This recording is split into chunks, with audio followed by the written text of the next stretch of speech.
Hello. My name is Delith Marlowe. I'm a federal judge, but to my family, I've always just been the daughter who left. A week ago, my own father, Savannah's beloved police chief, slammed me to the ground, handcuffed me, and made my knees bleed.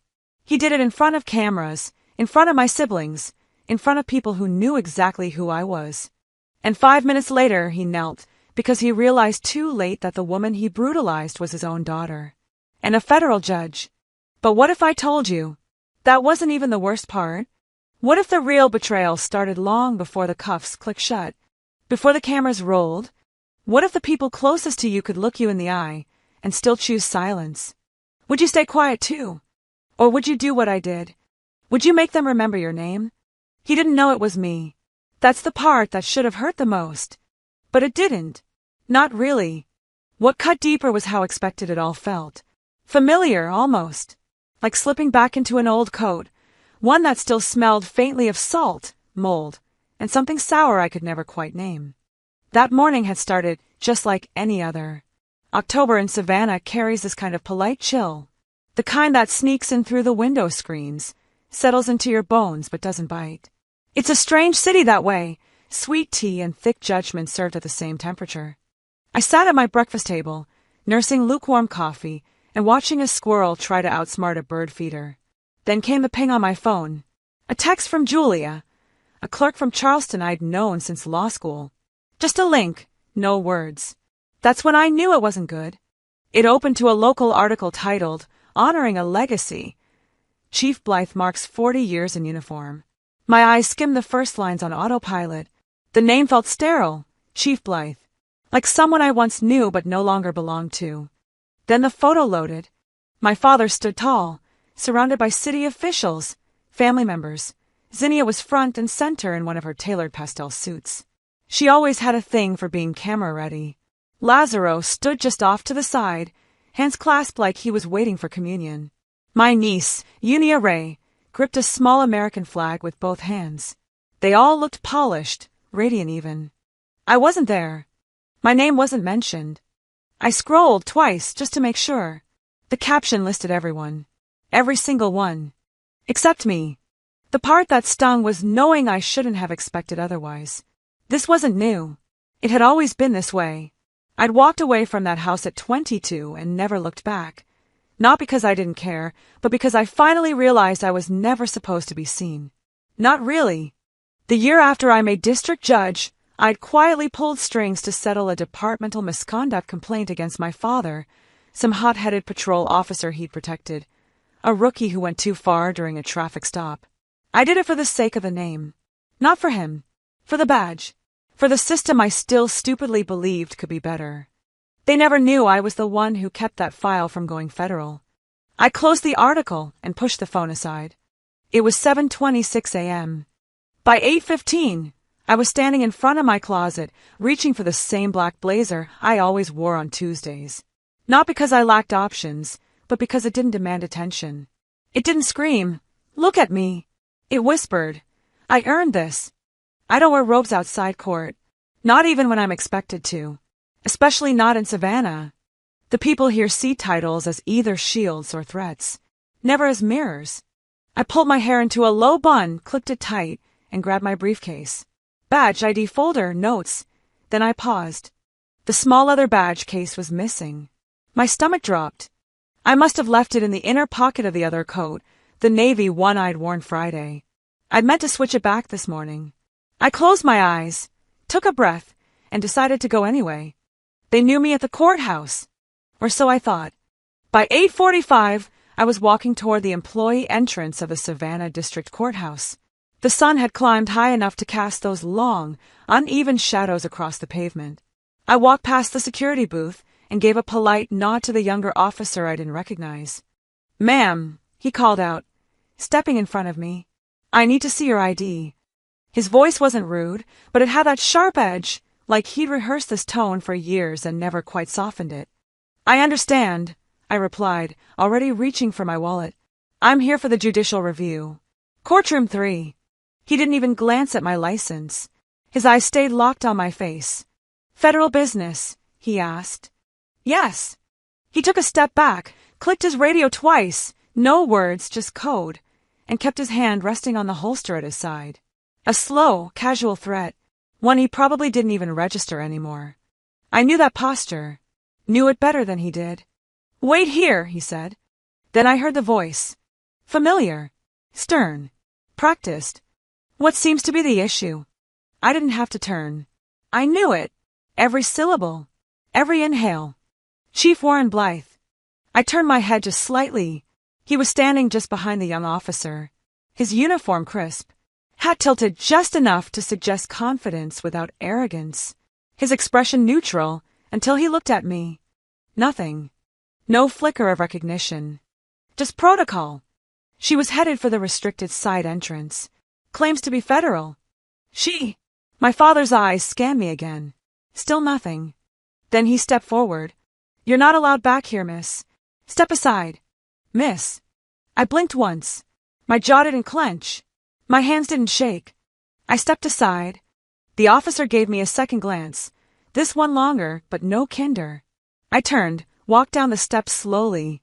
Each click of my heels echoed across concrete like reminders. You don't belong here. Not in the photo. Not in the ceremony. Not in the courthouse. I made it back to the sidewalk, sat down on the nearest bench, and let the air settle. It wasn't the first time he'd looked through me. It just happened to be the most public.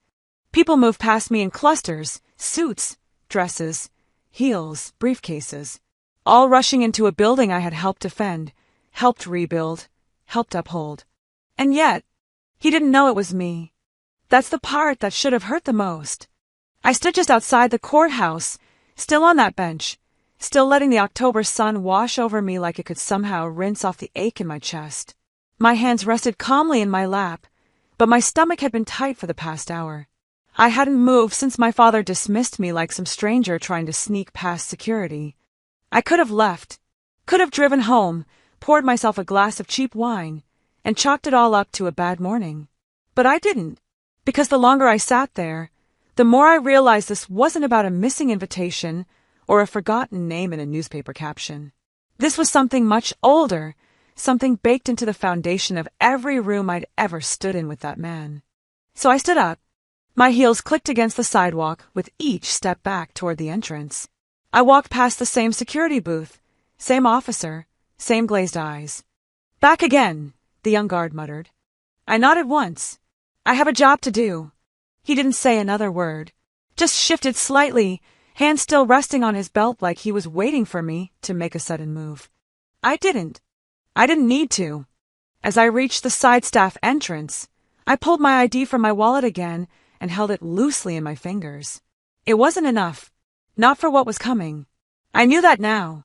Halfway across the lot, I heard a voice crackle through the officer's radio. Suspicious female still on premises. No badge verification. Proceed with caution. Caution. That word made my skin prickle. I had walked the same pavement for over a decade. I had ruled from bench 325 times this year alone. But to them, today, I was just a woman who didn't belong. Footsteps approached. I stopped, and then I saw him again. Warren Blythe, Savannah's beloved chief of police, my father by blood if not by love, walking toward me like I was a threat to be neutralized. He wasn't alone. 2 officers flanked him, one young, trying too hard to look tough, the other older, already bored. He didn't look at me like a father, not even like a man puzzled by familiarity. He looked at me like a problem. "You again!" His voice rang out with authority, designed to be heard. "I'm on federal business," I said plainly. "You're making a mistake." He didn't blink. "Turn around." "I don't think." "Turn around." His hand gripped my arm. Tight. Not bruising yet, but close. I wanted to say his name. I wanted to say, "Dad, look at me. Really look." But he shoved me forward, spun me toward the squad car parked just beyond the entrance, and my heels scuffed against the pavement. I stumbled. Then the force came. Not from one hand, but 2. A shove hard enough to knock the air from my lungs and send my knees crashing into the concrete. The sound was sharp, skin and bone against stone. Pain flared instantly. White hot, blinding. My breath caught. I tasted blood, though I wasn't sure if it was from my lip or my tongue, or somewhere deeper. "Hands behind your back," someone barked. I didn't fight. I didn't move. I just let my arms drift behind me like they didn't belong to me anymore. The cuffs clicked. Metal on skin. Too tight. He made sure of that. I could feel the blood from my knee already soaking through the thin material of my slacks. It was warm. Too warm. That's when I heard them. First Zinnia. She was standing near the steps, one hand over her mouth, not in shock but in effort, like she was holding something back. Her eyes met mine for half a second. She looked away. Lazaro was further back. Arms crossed. No expression. Like he was waiting for someone else to make a call. Neither one said a word. I wasn't surprised. I was just tired. Tired in a way that had nothing to do with bruises or broken skin. A voice in the crowd laughed. Another muttered, "Bet she thought she was somebody." And I wanted to scream. I wanted to shout, "I am somebody." But what would that change? So I did what I always did when the world tried to erase me. I looked for the truth, and I found it in the black dome of a security camera bolted to the courthouse wall. It blinked red. Recording. Watching. Documenting. Let it see this, I thought. Let it see everything. I lowered my gaze again, closed my eyes, and breathed. Somewhere in the back of my mind, I heard my mother's voice, soft and calm like it always was during storms. Don't break your voice just to be heard by those who'll never listen. So I stayed quiet, didn't flinch, didn't argue, didn't beg, because this wasn't just about today. This was about all the yesterdays they thought I'd forgotten. And I knew, sooner or later, that camera would speak louder than I ever could. It wasn't the cuffs or the blood. It was the quiet approval of the people who knew exactly who I was. The noise around me was muffled, like I was underwater. People were still talking, phones buzzing, footsteps moving, but I couldn't really hear any of it. Someone's hand gripped my arm, pulling me upward, and pain shot from my knees straight up my spine. I winced but didn't make a sound. My slacks were ripped where they'd met the concrete, the skin underneath burned. "Ma'am, you need to stand." The officer's voice was impatient, clipped, like I'd inconvenienced him by bleeding. I rose slowly. My wrists were still bound, cold metal cutting into skin. Someone behind me whispered something that made a few others laugh. I didn't turn. I didn't want their faces to stick. And then, for a split second, something flickered in my father's eyes. He was close now, close enough that I could smell the faint aftershave he'd worn my entire childhood. That familiar, sharp scent that used to fill the kitchen before Sunday church. But it wasn't recognition I saw. It was irritation. He just wanted the scene to end, wanted me out of sight. As they guided me toward the curb, the sunlight flashed across the hood of a car, and the glare made me blink. For a moment, the reflection wasn't pavement. It was a kitchen floor, a sheet of paper, the smell of burnt toast. I was 18 again. It came back so fast I almost stumbled. I could still feel that same raw panic in my chest, the kind that makes your heartbeat echo in your throat. It was late evening back then, summer light fading through the curtains.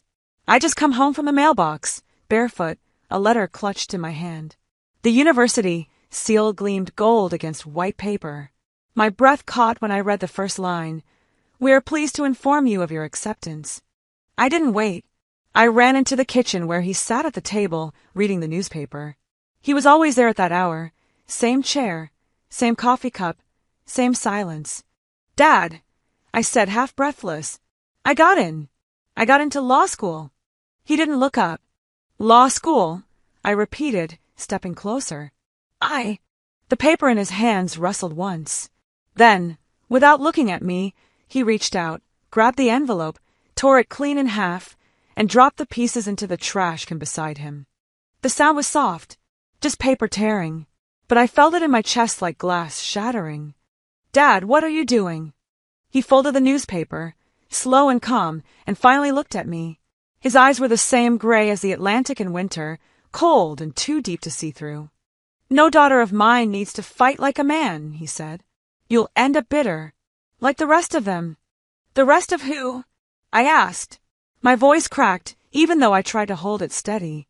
He didn't answer. My mother was at the sink, rinsing dishes. Her hands never stopped moving. She wiped one clean, set it in the rack, and stared down at the soapy water. "Mom," I said, waiting.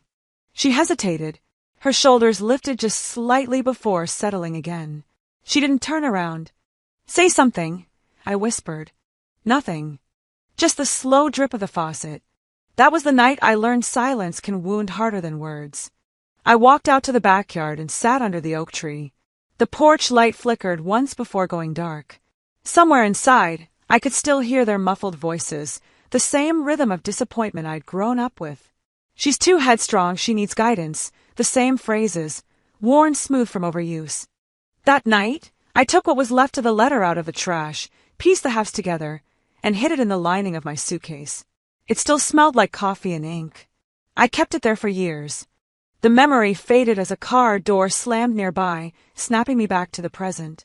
The air felt heavier, sticky with heat. The cuffs were off now. Someone must have realized the mistake, but my wrists throbbed. My knees were bleeding through the torn fabric. The crowd had mostly dispersed, though a few lingered, whispering. Across the parking lot, my sister stood near the courthouse steps, talking quietly to one of the officers. She caught my eye, just for a second, then turned her back.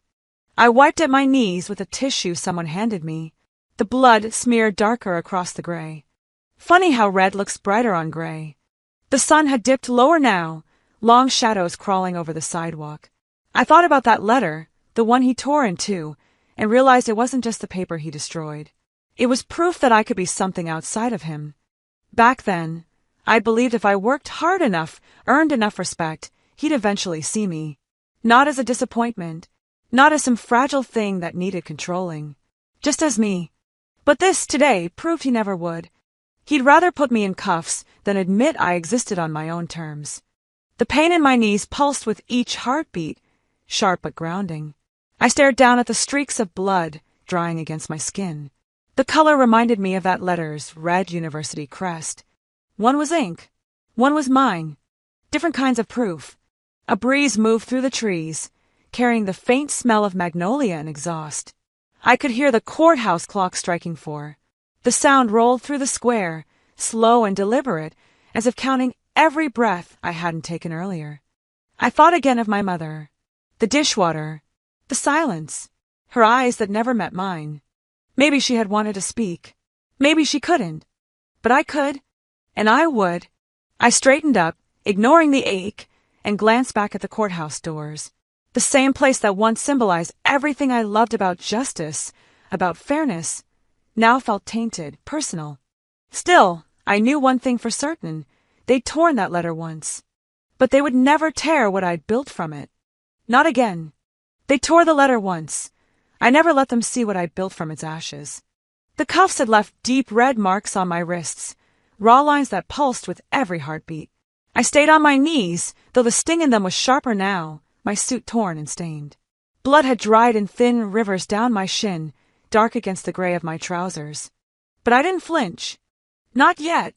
I could feel his presence standing over me. Not with warmth, not with remorse, but with something colder, certainty. Chief Warren Blythe, proud father of the year, was too proud to look twice. Still unaware, still sure he was right.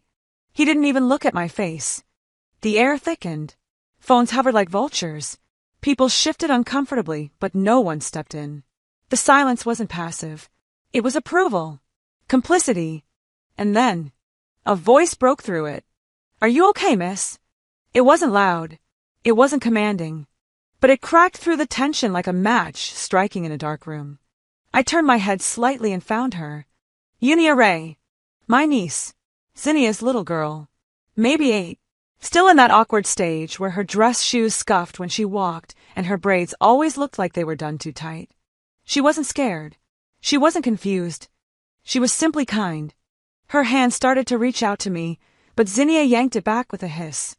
"Don't get involved, Unia," she whispered through clenched teeth. Unia looked up at her mother, then back at me. Her eyebrows drew together, not in fear, but in recognition. She knew me. I held her gaze as long as I could before a hand jerked at my elbow, pulling me to stand. "We're taking her to the car," one officer said. "No need to make a scene," another muttered. "Scene? You already made one. You just didn't think I was someone who could return the spotlight." The door to the squad car opened. I didn't resist. Didn't argue. Let them walk me like I was nothing more than a trespasser on land my name helped protect. Then it happened. From the courthouse steps, a voice bellowed, "Wait! Stop!" A woman in a navy blazer came running down the marble stairs. Her ID lanyard slapped against her chest as she moved. "That's Judge Marlowe.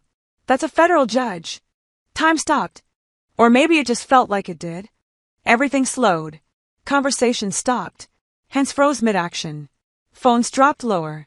Even the wind, it seemed, had the decency to hush. Warren's hand slipped off the car door handle like it had been burned. "What did she say?" Someone whispered behind me. "That woman, she's a federal judge?" The officer nearest me stepped back. Stammering, "We didn't know." I turned slowly to face them. My hair was coming loose, face flushed with heat, blood still visible, wrist sore. But my voice, that stayed solid. "You'll want to uncuff me now." No shouting, no begging, just fact. The officer fumbled with the keys, dropping them once before managing to unlock one wrist, then the other. He didn't meet my eyes. Warren still hadn't moved, still hadn't said a word. I turned to him, the man who'd raised me, the man who'd torn my dreams in half, the man who, minutes ago, had shoved me into the pavement in front of the courthouse I served every day for over a decade. He stared like he was seeing me for the very first time. I didn't smile. I didn't cry. Istutaye. Around us, whispers grew louder. "Did you hear that? A judge. She's the judge they tried to arrest? That's the chief's daughter, isn't it?" Zinnia backed further into the shadows of the archway. Lazaro had already disappeared. I rolled my shoulders once, feeling the tension slide off like dust. Then I addressed the remaining officers. "I expect a statement of record filed within the hour. And I want a full report on who authorized detainment without identification, verification, or cause." The junior officer nodded, so quickly I thought his head might come off. The older one just stared at his boots. I turned and walked slowly up the courthouse steps, one foot in front of the other. Deliberate, measured. The hallway inside was cooler. Echoes of whispered gossip bounced between the marble columns. Every face I passed looked away quickly, some in shame, others in awe. My heels clicked down the corridor toward courtroom 3. As I reached for the door handle, someone said softly behind me, "They didn't even recognize you." I paused. "They did," I said. "They just didn't think I mattered." Because that's the thing. People like me aren't invisible. We're ignored on purpose. It's easier that way. Easier to pretend women who rise don't rise far. Easier to act like power only fits neatly in the hands of men who've always held it. But the truth? They asked for my name. Now they can't stop saying it. The murmurs hadn't stopped. Even as I walked deeper into the courthouse, passing through the same metal detector I'd breezed through for over a decade, I could feel it. The weight of every glance that lingered too long. Every whisper cut short when I turned a corner. I didn't go to my chambers right away. I sat in the quiet break room for a while, legs crossed, one hand wrapped loosely around a paper cup of stale coffee. The blood on my knee had dried, cracked into lines like a road map I didn't ask for. My wrist, where the cuffs had bitten deep, throbbed with each movement. I took a slow breath, then another. When I finally stood, it wasn't with rage. It was with resolve. I didn't make it 3 steps down the corridor before I saw him. My father, Warren Blythe, still in uniform, hat tucked under one arm. He waited outside the courtroom alone. He wasn't a man used to waiting, which made it worse. He saw me before I spoke. His mouth opened as if to say something, but I beat him to it. "If you're here to explain yourself, don't bother." "I didn't know it was you, Delith." His voice was low, careful. The same tone he used when walking up to a pullover that might go sideways. "That's not the defense you think it is," I said, stopping just short of him. He stepped closer. "You weren't wearing your badge. You didn't identify yourself. And you didn't pause to ask. You didn't hesitate to grab my arm, to shove me to the ground. You didn't blink when the cuffs went on. I was doing my job." "No," I said. "You were performing. Like you always do. For the cameras. For the crowd. And this time, for the people who already knew better." His eyes narrowed. "You're making this into something it's not. No, Dad. You made it into something it always was. We stood there in silence for a moment. Then he reached out, a slow, deliberate motion toward my arm. I pulled back, sharp and final. You didn't hesitate to bruise me, I said. Don't try to pat it better now.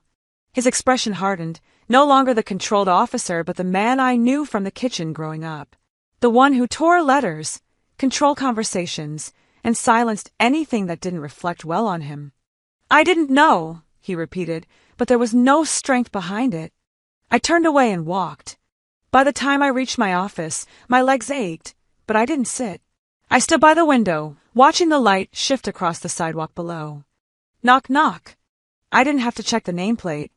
Come in, I said. Lazaro stepped in, holding a white gift bag with blue tissue paper poking from the top. It looked like something someone grabbed last minute from the hospital gift shop. Hey, he said, setting the bag on my desk. Figured you could use I don't know. Something nice. I raised an eyebrow. Is it aspirin or chocolate? He gave a sheepish laugh. Both, actually. I didn't smile. He cleared his throat and looked around the office like it was unfamiliar. I didn't know things were that bad, Delaware. You did, I said. You just stayed quiet. I wasn't in the loop. You've always been in the loop. You chose not to look. He shifted uncomfortably. That's just he's old school. He doesn't mean. He means every word, every action. Don't stand here and soften the edges for him. Lazaro sat down in the chair across from me. I came because I thought you might want to talk. Then let's talk, I said, pulling a folder from my desk drawer. I handed it to him. He opened it. Inside was a transcript. You remember that internal complaint from 6 years ago? I asked. He blinked. I requested a copy of the internal meeting. You said, she's too emotional to handle that kind of pressure.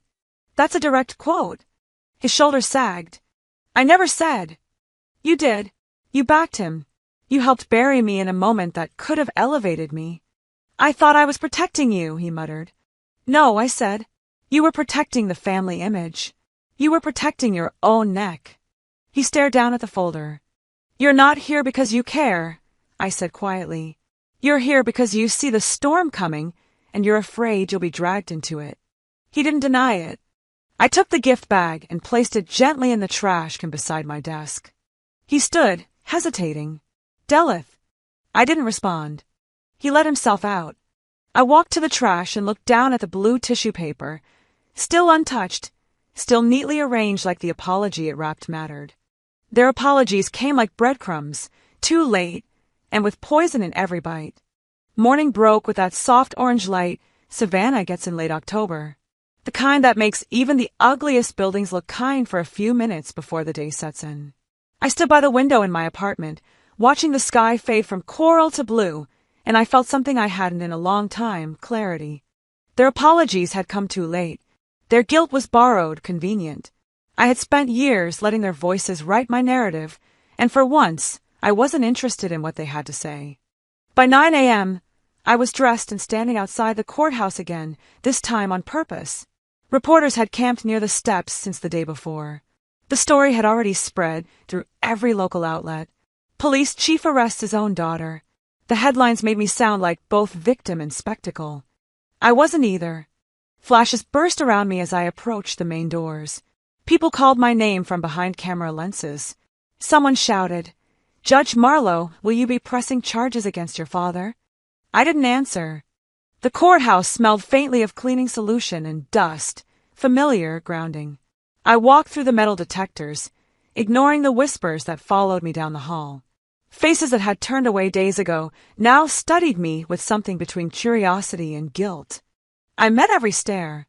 Slowly, deliberately. When I reached courtroom 3, I stopped just outside the heavy oak doors. My reflection looked back from the brass nameplate. Federal Judge Delith Marlowe. This time, I wasn't walking in as a judge. I was walking in as proof. The press conference had been arranged hastily, but the chamber was already full.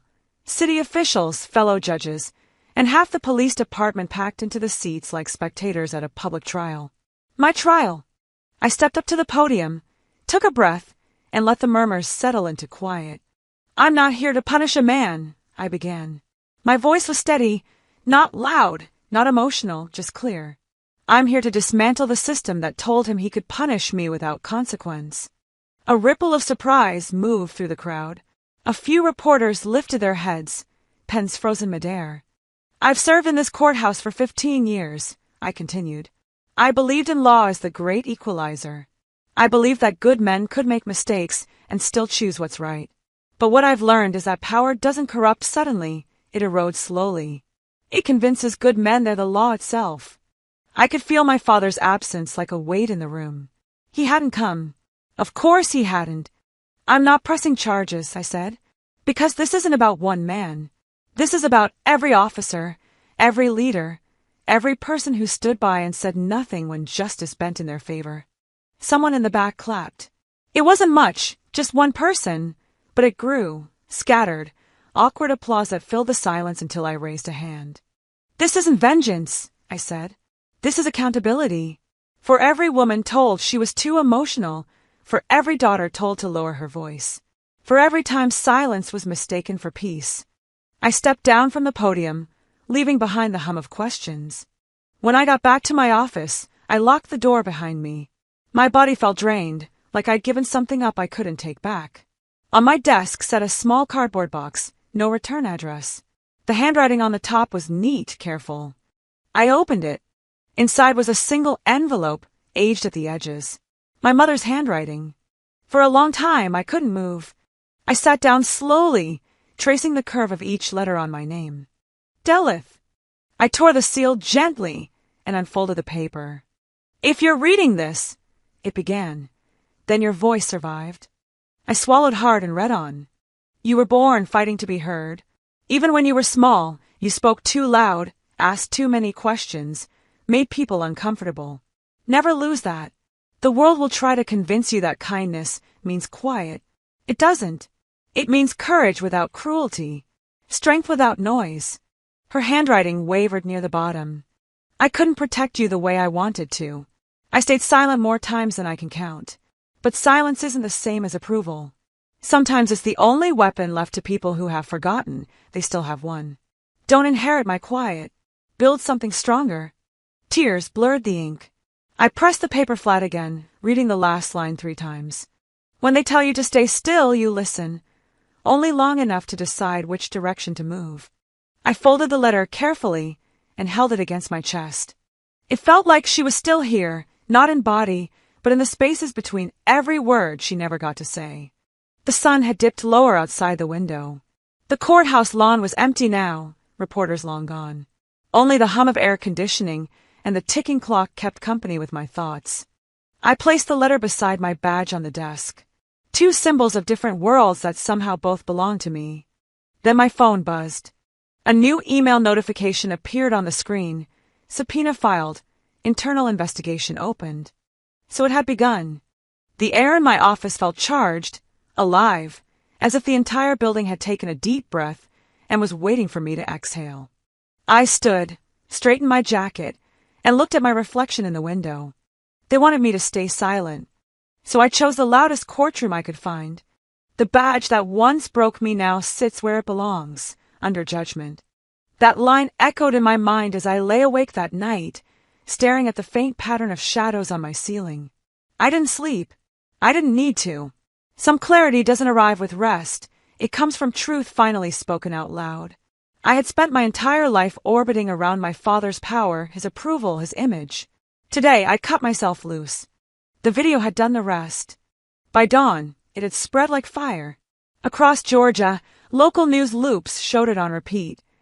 A uniformed police chief shoving a woman to the ground in front of a courthouse. The slow-motion replay captured the moment my knees hit the pavement. My voice absent, my resistance non-existent. But the footage didn't stay local. Someone spliced the video with a courtroom photo of me in robes. It went viral. The caption read, Chief Blythe didn't recognize his own daughter, a federal judge, before arresting her on camera. 3.2 million views. In less than 24 hours. Outside the courthouse and police department, people began to gather. Some brought signs. Others came just to witness the reckoning. I didn't speak to the press. I didn't need to. The images spoke for me. The sound of cuffs, the thud of bone against concrete. My silence had never been louder. At noon, the doorbell rang. I was home, curled up in a corner chair with a cold cup of tea in my hand and a court transcript open on my lap. I set it aside and answered. A courier stood outside, holding a slim envelope. "It's from your father," he said, not meeting my eyes. "He asked that you get it directly." I took the envelope and closed the door without a word. Back at my desk, I stared at the handwriting on the front. Neat. Familiar. Painful. It said only, "I'm sorry." I didn't open it. I didn't need to. Because I knew what it would say. I've read that letter before in 1,000 unspoken moments.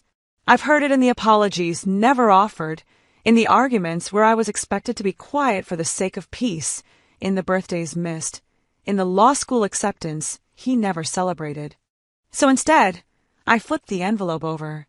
And with a black Sharpie I wrote, "You can keep your apology, but not your badge." That afternoon, I drove to the precinct. No cameras, no team, no press, just me and a plain manila folder. The front desk sergeant blinked when he saw me. "Judge Marlowe!" "I need to speak to Internal Affairs. I have documentation to submit." He buzzed me through without hesitation. Inside the small, windowless office, I handed the envelope to a stunned junior investigator. Alongside it, I gave him a full misconduct report I had drafted the night before. Attached were 3 things: my sworn statement of the events in the courthouse parking lot, the video footage, unedited, Warren Blythe's disciplinary record, 5 prior complaints, all quietly closed without review. The officer swallowed. "Do you want this escalated to the ethics board?" I want it to go wherever it needs to go to do what no one else had the courage to do. He nodded. I turned and left. On my way out, I paused near my father's office. The door was open, but the room was empty. His desk, so perfectly arranged all these years, looked untouched. A family photo still sat at the corner, me, Zinnia, Lazaro, and him. But not Mom. Never Mom. I stepped inside. Quietly, I set the envelope down in the center of his desk. Then I placed the report beside it. And last, I reached into my coat pocket and pulled out something I hadn't held in years. His badge. The one that meant everything to him. The one he used to measure manhood, morality, and meaning. I set it down gently on top of the envelope. Then I turned and walked out. The hallway outside was lined with reporters who must have caught wind of something. I didn't stop, but the flash of cameras lit up behind me. One called out, "Judge Marlowe, did you just submit evidence against your father?" I didn't answer. I didn't need to. Some truths don't need explaining. They just need to be seen. As I stepped into the sunlight, a breeze moved through the trees outside the precinct, scattering the fallen leaves into motion. Behind me, I imagined the envelope still sitting on that desk, my handwriting glaring back at him. "You can keep your apology, but not your badge." It didn't feel like justice. Not yet. Not as I stood in the courthouse lobby with its cold marble floors and walls that seemed built more to echo shame than truth. People didn't speak, but they stared, sideways, cautious, as though my very presence might fracture the floor beneath us. As if I carried something radioactive. Maybe I did, but it was too late to leave it buried. The badge was already on the desk. The report had been filed. The silence was broken. Not just mine, but everyone else's, too. I had walked through that morning mist long before the sun claimed the sky. The courthouse wasn't even fully open yet. Security was still pulling the gates aside, yawning behind paper coffee cups.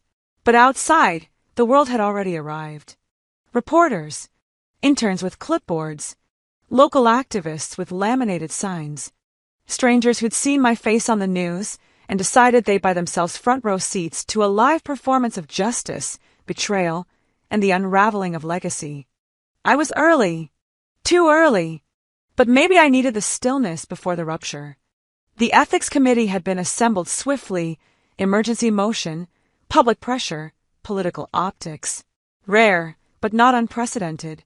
What was unprecedented was the name etched at the center of the hearing docket. Not a junior officer caught tampering with evidence. Not a detective accused of planting drugs. No. This time, the name was Warren Elijah Blythe. Chief of Police. City of Savannah. And my father. I didn't wear robes. I wasn't here as a judge today. Black slacks, a pale blouse, a press jacket, no badge, no robe, no title. Just me. Just Delith. I didn't come to command the room. I came to answer to it. When I entered the hearing chamber, it was already full. The air felt taut, strung tight with anticipation. Cameras were set up like tripwires. Every seat in the gallery was taken, many by people I'd known for years, assistant DAs, fellow judges, detectives who had shaken my hand at holiday functions and handed me awards at charity galas. Now they couldn't meet my eyes. A few nodded. One or two raised a hand in silent solidarity. But most just watched. Watched like they didn't want to know how this would end, but couldn't risk looking away. And then, there she was, Marcia Greer. She stood near the front, hair cut short, silver streaks at her temples. A limp slowed her pace, but not her presence. Her gaze locked with mine, and suddenly I was 24 again. Watching her bite back truth in a precinct hallway, holding a reprimand letter for insubordination because she dared question a superior about a manipulated traffic stop. She had been the only one who stood up then. And she was standing again now. Only this time, she wasn't alone. Please state your name for the record, the clerk called. She stepped forward, shoulders squared. Marcia Greer, she said. Your previous position? Senior Patrol Officer, Savannah PD, badge 62814. Retired 3 years ago. Judge Hollister, head of the committee, adjusted his glasses. You may proceed. She didn't turn to read from paper. She didn't fidget. I served under Chief Warren Blythe for over a decade, she began, voice steady. In that time, I filed 3 formal complaints, 6 internal reports, all dismissed. Quietly, completely. A few people gasped. Someone in uniform cursed under his breath. Those complaints were not petty grievances. They detailed incidents of racial profiling, targeted harassment, retaliatory conduct, and administrative cover-ups. And every time I raised a concern, I was told to get in line. Judge Hollister leaned forward. Are you asserting that Chief Blythe was aware of these actions? I'm not just asserting he knew, she replied. I'm saying he orchestrated them. The culture he built was one where dissent was punished, where obedience was currency. And when we challenged him, he reminded us who signed our paychecks. Her words rang like a bell struck at midnight. Silence. No one coughed. No one moved. And yet, she added, voice softening, someone finally did what none of us dared. She didn't point directly, but her eyes drifted toward me. She forced the truth into daylight. Then she stepped down. I rose. I didn't need a gavel. I didn't need a courtroom to rise to silence. I carried the weight of everything I had once tried to protect, and everything I had to let go. Judge Delith Marlowe, the clerk called. You may proceed. I stepped forward, not shaking, not rehearsing, just breathing. My story isn't special, I began. It isn't rare. What's rare is that this time, someone caught it on camera. What's rare is that the person in cuffs wasn't just me, it was the illusion that power has no consequences. Somewhere in the press gallery, a pen stilled. A camera clicked. I grew up believing the badge meant justice, I continued. That it protected the innocent, punished the guilty, and upheld the truth. What I didn't understand, what took me far too long to see, was that a badge can also be armor. Not just from bullets, but from accountability. The weight in the room shifted. The tension turned inward. 4 years, I said. I believe if I just worked harder, if I earned my way up the ladder, he would see me. Respect me. Not just as a daughter, but as an equal. My voice caught, but only for a second. But respect isn't the currency here. Power is. Silence is. And those who dare disrupt it, they get pushed out, discredited, buried under protocol. I glanced at the committee, at Judge Hollister, at the stunned faces behind him. I'm not here today to destroy a man. I'm here because no institution should be immune to the truth. I'm here because unchecked authority breeds rot, and we all pay the price. I paused, not for effect, for air. If I hadn't spoken up, I would have become part of the silence. And that's not justice. That's complicity. I stepped back. No theatrics. No tears. Just the truth. Finally spoken aloud. The committee withdrew for deliberation. The room buzzed. Not with noise, but with an energy that felt like a storm preparing to break. 22 minutes later, they returned. Judge Hollister unfolded a single page. In the matter of Chief Warren Blythe, he read, this committee finds sufficient grounds for immediate removal from his position pending both internal review and external criminal investigation. All honors, pensions, and leadership privileges are suspended effective immediately. He folded the paper again. And for a heartbeat, nothing. Then, applause. Not scattered, not polite, but rising, raw, full. Someone wept. A young officer in uniform covered his face with both hands. And I stayed seated, hands folded, spine straight. Justice didn't look like me. But today it spoke in my voice. Justice didn't wear my face. But this time, it spoke in my voice. That realization stayed with me in the weeks that followed, hovering in the corners of quiet rooms and trailing behind me like breath in cold air. The hearings ended. The reporters packed up their vans. The protest signs that once bore my name were repurposed for the next outrage in the next city. But consequences? They don't pack up so easily. The city moved on, but something in it shifted. You could feel it in the pauses, those hesitant, elongated silences between conversations when I walked into a room. You could see it in the hallway between Courtroom 3 and the elevators, where a once proud photo used to hang. The picture of my father, Chief Warren Blythe in full dress blues, medals lined up like borrowed virtue, was gone. Removed without announcement. No frame. No farewell. The space where his nameplate once sat outside his office door was now just a blank strip of brushed metal. It caught the overhead light in a strange way. Like a scar. No one said anything. But everyone noticed. So did I. And so did the people who, just months ago, had called me invisible. Then, exactly 30 days to the decision, the day he was officially stripped of his title, benefits, honors, I received something unexpected. Not a summons, not a media request, but a letter. Heavy ivory cardstock, gold trim, my name printed in a serif typeface with painstaking elegance. The city of Savannah was hosting a public justice reform symposium. They wanted me to speak, not as a judge, not as a plaintiff, not even as the daughter of the disgraced, but as someone who had stood in the crosshairs of institutional silence and lived to drag it into the light. I stared at the invitation for over an hour before responding. I didn't reply out of duty or performance. I replied because I understood what it meant to be asked not to disappear. The morning of the event was cool, unusually so for late October in Georgia. Sunlight draped the rotunda in soft gold, filtering through stained glass skylights that made everything look too holy for politics. The podium was positioned just outside the courthouse steps, my old battleground now transformed into a stage. Rows upon rows of white folding chairs filled the plaza. City officials, law students with notepads, community organizers in worn denim, uniformed officers, some with silver hair and weathered faces, others with crisp collars and unscuffed boots. And just to the right of the stage, encased in a display of glass and steel, sat the badge. My father's badge. There it was, quiet and inert, no longer fastened to a uniform, no longer used as a shield. Behind it a plaque. Warren E. Blythe, Chief of Police. Retired under misconduct, October 2024. It wasn't vindication. It wasn't revenge. It was acknowledgement. History, forced at last to sit with its reflection. I stepped up to the podium, adjusted the mic once, let my fingers rest lightly on the edge. No papers, no teleprompter, just breath, just truth. My name is Delith Marlowe, I began. And I didn't just survive the silence. I learned to speak through it. A rustle moved through the audience.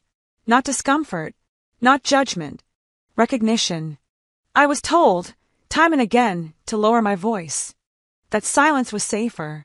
That if I wanted to be respected, I shouldn't make it personal. That justice needed to remain dignified. I paused. Let me be clear. Silence isn't dignity. It's a shield we give to the comfortable, and a cage we hand the wounded. I let the words settle. Let them echo. Some of you here today already knew what was happening, long before the body cam footage, long before the affidavits. You knew, and you said nothing. I'm not here to shame you. I'm here to remind you what that silence cost. Fourth row, 3 seats from the aisle, Zinnia sat with her hands folded tight in her lap. My sister. She didn't look up. She didn't need to. Lazaro, her husband? He wasn't there. I hadn't expected him to be. Justice makes people uncomfortable when it's personal. I speak today not because I'm extraordinary, I continued, voice steady, but because I'm exhausted. Exhausted from watching institutions reward obedience instead of truth. Exhausted from watching medals handed out like candy to those who upheld broken systems with unbroken smiles. I inhaled. Exhausted from watching daughters kneel in their own blood while men in pressed uniforms stared forward and called it protocol. A hush fell over the chairs. Even the breeze paused. Then I heard it. The scrape of metal on concrete. A chair shifting. Movement from the back. I turned slightly and saw her. Unia Ray. Zinnia's daughter. My niece. This time, she wasn't fidgeting or hiding behind her mother's arm. She was walking. Slow, deliberate. The hem of her dress catching light. No fear. No hesitation. She passed row after row. Didn't look at Zinnia. Didn't ask for permission. When she reached the stage, she paused. Then, without a word, she wrapped her small arms around my knees. The same knees that had hit the pavement outside that courthouse entrance.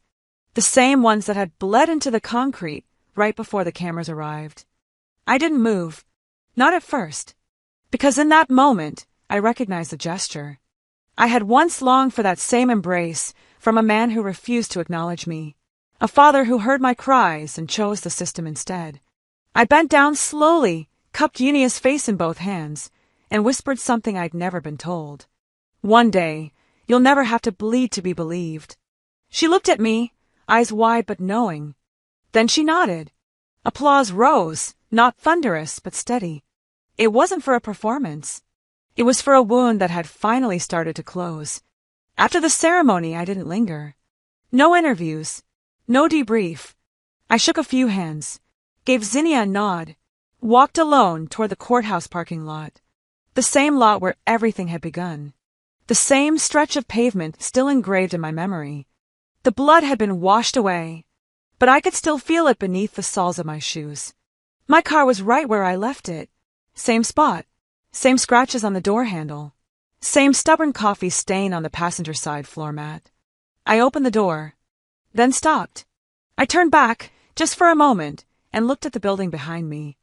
The rotunda, the steps, the columns. Not as a courthouse, but as a place where my truth refused to die quietly. There was no dramatic closing line. No slow-motion montage. Just a stillness. A knowing. They gave me silence and called it survival. I turned it into sentences. Now those sentences echo louder than any badge ever did.